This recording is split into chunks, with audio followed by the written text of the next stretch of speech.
Civilizing the native, educating the nation 6. In the earlier chapters, you have seen how British rule affected Rajas and Nawabs, peasants and tribals. In this chapter, we will try and understand what implication it had for the lives of students. For the British in India wanted not only territorial conquest and control over revenues. They also felt that they had a cultural mission. They had to civilize the natives, change their customs and values. What changes were to be introduced? How were Indians to be educated, civilized, and made into what the British believed were good subjects? The British could find no simple answers to these questions. They continued to be debated for many decades. How the British saw education. Let us look at what the British thought and did, and how some of the ideas of education that we now take for granted evolved in the last 200 years. In the process of this inquiry, we will also see how Indians reacted to British ideas, and how they developed their own views about how Indians were to be educated. The tradition of Orientalism. In 1783, a person named William Jones arrived in Calcutta.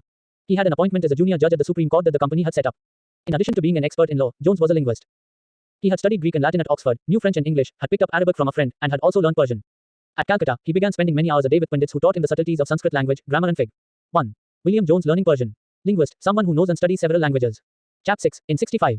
August 31, 2022 5:12:41 p.m. Rationalized 2023-24.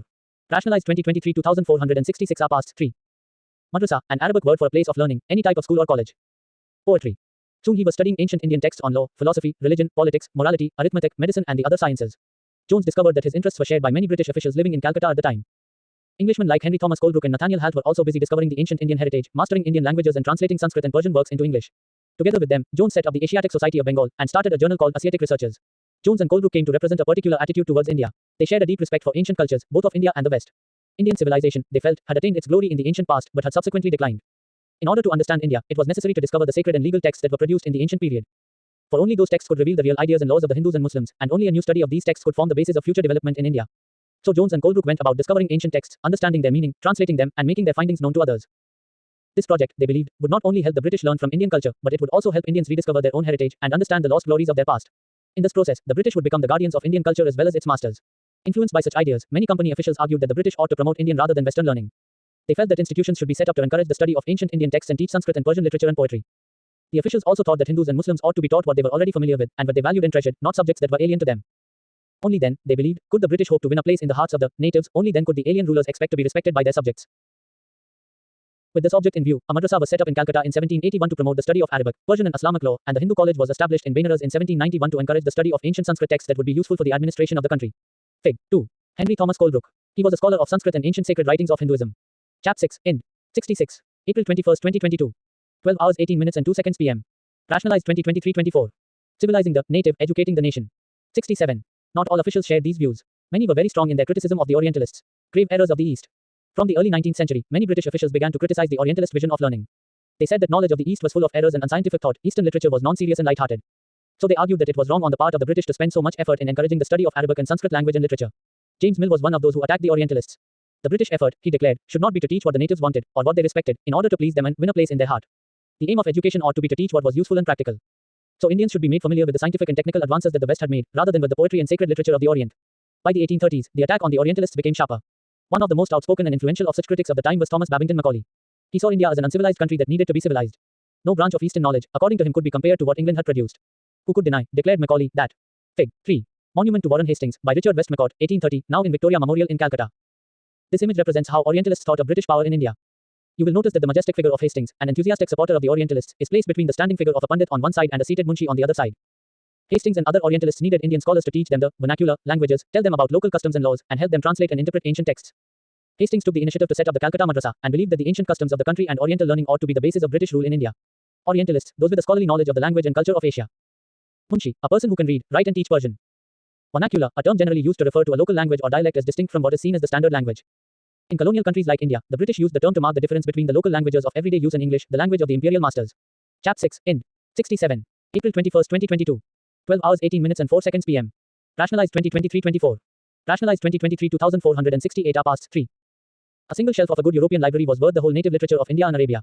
He urged that the British government in India stop wasting public money in promoting Oriental learning, for it was of no practical use.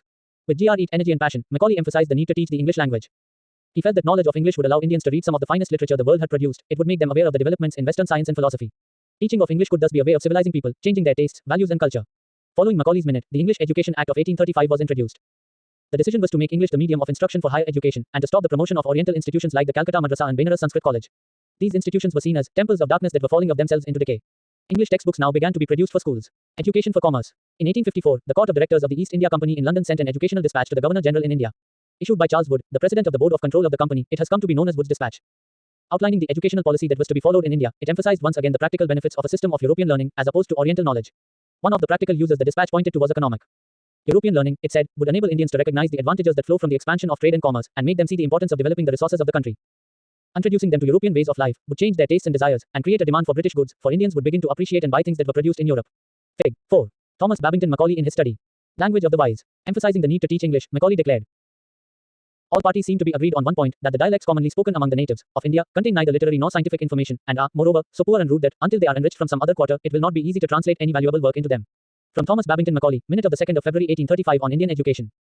Source 1. Chap6, Ind. 68. April 22, 2022. 11 hours 56 minutes and 33 seconds AM. Rationalized 2023-24. Civilizing the native, educating the nation. 69. Wood's dispatch also argued that European learning would improve the moral character of Indians. It would make them truthful and honest, and thus supply the company with civil servants who could be trusted and depended upon. The literature of the East was not only full of grave errors, it could also not instill in people a sense of duty and a commitment to work, nor could it develop the skills required for administration. Following the 1854 dispatch, several measures were introduced by the British. Education departments of the government were set up to extend control over all matters regarding education. Steps were taken to establish a system of university education. In 1857, while the sepoys rose in revolt in Meerut and Delhi, universities were being established in Calcutta, Madras and Bombay. Attempts were also made to bring about changes within the system of school education. Fig. 5. Bombay University in the 19th century. Activity. Imagine you are living in the 1850s. You hear of Wood's dispatch. Write about your reactions. An argument for European knowledge. Wood's dispatch of 1854 marked the final triumph of those who opposed Oriental learning. It stated, "We must emphatically declare that the ADUCATIONWHICH we desire to see extended in India is that which has for its object the diffusion of the improved arts, services, philosophy, and literature of Europe, in short, European knowledge." Source 2. Chap6, Ind. 69. April 21, 2022. 12 hours 18 minutes and 8 seconds PM. Rationalized 2023-24. Rationalized 2023 2470 PASTS 3. The demand for moral education. Fig. 7. Serampore College on the banks of the river Hooghly near Calcutta. Fig. 6. William Carey was a Scottish missionary who helped establish the Serampore mission. The argument for practical education was strongly criticized by the Christian missionaries in India in the 19th century. The missionaries felt that education should attempt to improve the moral character of the people, and morality could be improved only through Christian education. Until 1813, the East India Company was opposed to missionary activities in India. It feared that missionary activities would provoke reaction amongst the local population and make them suspicious of British presence in India. Unable to establish an institution within British-controlled territories, the missionaries set up a mission at Serampore in an area under the control of the Danish East India Company. A printing press was set up in 1800 and a college established in 1818. Over the 19th century, missionary schools were set up all over India. After 1857, however, the British government in India was reluctant to directly support missionary education. There was a feeling that any strong attack on local customs, practices, beliefs and religious ideas might enrage native opinion. Chap6, Ind. 70. April 21, 2022. 12 hours 18 minutes and 12 seconds PM. Rationalized 2023-24. Civilizing the native, educating the nation. 71. What happened to the local schools? Do you have any idea of how children were taught in pre-British times? Have you ever wondered whether they went to schools? And if there were schools, what happened to these under British rule? The report of William Adam. In the 1830s, William Adam, a Scottish missionary, toured the districts of Bengal and Bihar. He had been asked by the company to report on the progress of education in vernacular schools. The report Adam produced is interesting. Adam found that there were over 1 lakh pathshalas in Bengal and Bihar. These were small institutions with no more than 20 students each. But the total number of children being taught in these pathshalas was considerable, over 20 lakh. These institutions were set up by wealthy people, or the local community. At times they were started by a teacher, guru. The system of education was flexible. Few things that you associate with schools today were present in the pathshalas at the time. There were no fixed fee, no printed books, no separate school building, no benches or chairs, no blackboards, no system of separate classes, no roll call registers, no annual examinations, and no regular timetable. In some places, classes were held under a banyan tree, in other places in the corner of a village shop or temple, or at the guru's home. Fee depended on the income of parents, the rich had to pay more than the poor. Teaching was oral, and the guru decided what to teach, in accordance with the needs of the students. Students were not separated out into different classes, all of them sat together in one place. The guru interacted separately with groups of children with different levels of learning. Adam discovered that this flexible system was suited to local needs. For instance, classes were not held during harvest time when rural children often worked in the fields. The pathshala started once again when the crops had been cut and stored. This meant that even children of peasant families could study. Fig. 8. A village pathshala. This is a painting by a Dutch painter, François Solven, who came to India in the late 18th century. He tried to depict the everyday life of people in his paintings. Chap6, Ind. 71. April 21, 2022. 12 hours 18 minutes and 13 seconds PM. Rationalized 2023-24. Rationalized 2023 2472 PASTS 3. New routines, new rules. Up to the mid-19th century, the company was concerned primarily with higher education. So it allowed the local pathshalas to function without much interference. After 1854, the company decided to improve the system of vernacular education. It felt that this could be done by introducing order within the system, imposing routines, establishing rules, ensuring regular inspections. How was this to be done? What measures did the company undertake? It appointed a number of government pundits, each in charge of looking after 4 to 5 schools. The task of the pundit was to visit the pathshalas and try and improve the standard of teaching.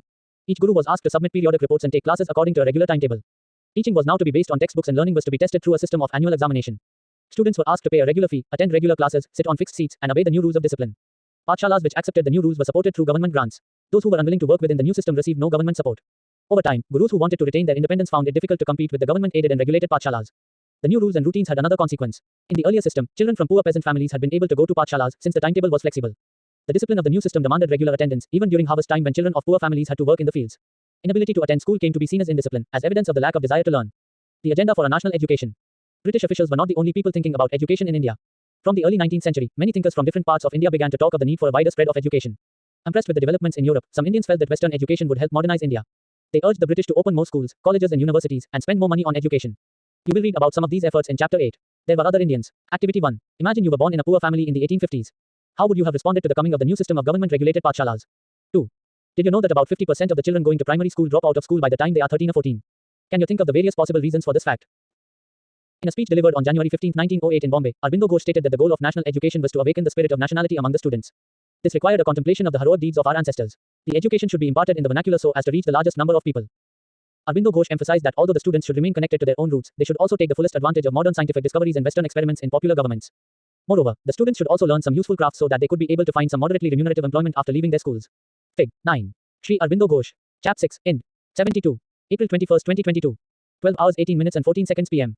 Rationalized 2023-24. Civilizing the native, educating the nation. 73. However, who reacted against Western education? Mahatma Gandhi and Rabindranath Tagore were two such individuals. Let us look at what they had to say. English education has enslaved us. Mahatma Gandhi argued that colonial education created a sense of inferiority in the minds of Indians. It made them see Western civilization as superior, and destroyed the pride they had in their own culture. There was poison in this education, said Mahatma Gandhi. It was sinful, it enslaved Indians, it cast an evil spell on them. Charmed by the West, appreciating everything that came from the West, Indians educated in these institutions began admiring British rule. Mahatma Gandhi wanted an education that could help Indians recover their sense of dignity and self-respect. During the national movement, he urged students to leave educational institutions in order to show to the British that Indians were no longer willing to be enslaved. Mahatma Gandhi strongly felt that Indian languages ought to be the medium of teaching. Education in English crippled Indians, distanced them from their own social surroundings, and made them strangers in their own lands. Speaking a foreign tongue, despising local culture, the English educated did not know how to relate to the masses. Western education, Mahatma Gandhi said, focused on reading and writing rather than oral knowledge. It valued textbooks rather than lived experience and practical knowledge. He argued that education ought to develop a person's mind and soul. Literacy, or simply learning to read and write, by itself did not count as education. People had to work with their hands, learn a craft, and know how different things operated. This would develop their mind and their capacity to understand. Fig. 10 Mahatma Gandhi along with Kasturba Gandhi sitting with Rabindranath Tagore and a group of girls at Shantiniketan, 1940. Chap6, Ind. 73. April 21, 2022. 12 hours 18 minutes and 16 seconds p.m. Rationalized 2023-24. Rationalized 2023-2474 are PASTS 3. Literacy in itself is not education. Mahatma Gandhi wrote, by education I mean an all-round drawing out of the best in child and man, body, mind and spirit. Literacy is not the end of education nor even the beginning. It is only one of the means whereby man and woman can be educated. Literacy in itself is not education. I would therefore begin the child's education by teaching it a useful handicraft and enabling it to produce from the moment it begins its training. I hold that the highest development of the mind and the soul is possible under such a system of education. Only every handicraft has to be taught not merely mechanically as is done today but scientifically, i.e. the child should know the why and the wherefore of every process. The collected works of Mahatma Gandhi, Volume 72, p. 79. As nationalist sentiment spread, other thinkers also began thinking of a system of national education which would be radically different from that set up by the British. Tagore's Abode of Peace. Many of you may have heard of Shantiniketan. Do you know why it was established and by whom? Rabindranath Tagore started the institution in 1901. As a child, Tagore hated going to school. He found it suffocating and oppressive. The school appeared like a prison, for he could never do what he felt like doing. So while other children listened to the teacher, Tagore's mind would wander away. The experience of his school days in Calcutta shaped Tagore's ideas of education. On growing up, he wanted to set up a school where the child was happy, where she could be free and creative, where she was able to explore her own thoughts and desires. Tagore felt. Source 3. Fig. 11 A class in progress in Shantiniketan in the 1930s. Notice the surroundings, the trees and the open spaces. Chap6, Ind. 74. April 22, 2022. 11 hours 56 minutes and 58 seconds a.m. Rationalized 2023-24. Civilizing the native, educating the nation. 75. That childhood ought to be a time of self-learning, outside the rigid and restricting discipline of the schooling system set up by the British. Teachers had to be imaginative, understand the child, and help the child develop her curiosity. According to Tagore, the existing schools killed the natural desire of the child to be creative, her sense of wonder. Tagore was of the view that creative learning could be encouraged only within a natural environment. So he chose to set up his school 100 kilometers away from Calcutta, in a rural setting. He saw it as an abode of peace, Shantiniketan, where living in harmony with nature, children could cultivate their natural creativity. In many senses, Tagore and Mahatma Gandhi thought about education in similar ways. There were, however, differences too. Gandhiji was highly critical of Western civilization and its worship of machines and technology. Tagore wanted to combine elements of modern Western civilization with what he saw as the best within Indian tradition. He emphasized the need to teach science and technology at Shantiniketan, along with art, music and dance. Many individuals and thinkers were thus thinking about the way a national educational system could be fashioned. Some wanted changes within the system set up by the British, and felt that the system could be extended so as to include wider sections of people. Others urged that alternative systems be created so that people were educated into a culture that was truly national. Who was to define what was truly national? The debate about what this national education ought to be continued till after independence. Fig. 12 children playing in a missionary school in Coimbatore, early 20th century. By the mid-19th century, schools for girls were being set up by Christian missionaries and Indian reform organizations. Chap6, Ind. 75. April 21, 2022. 12 hours 18 minutes and 19 seconds p.m. Rationalized 2023-24. Rationalized 2023-2476 are PASTS 3. Let's recall. 1. Match the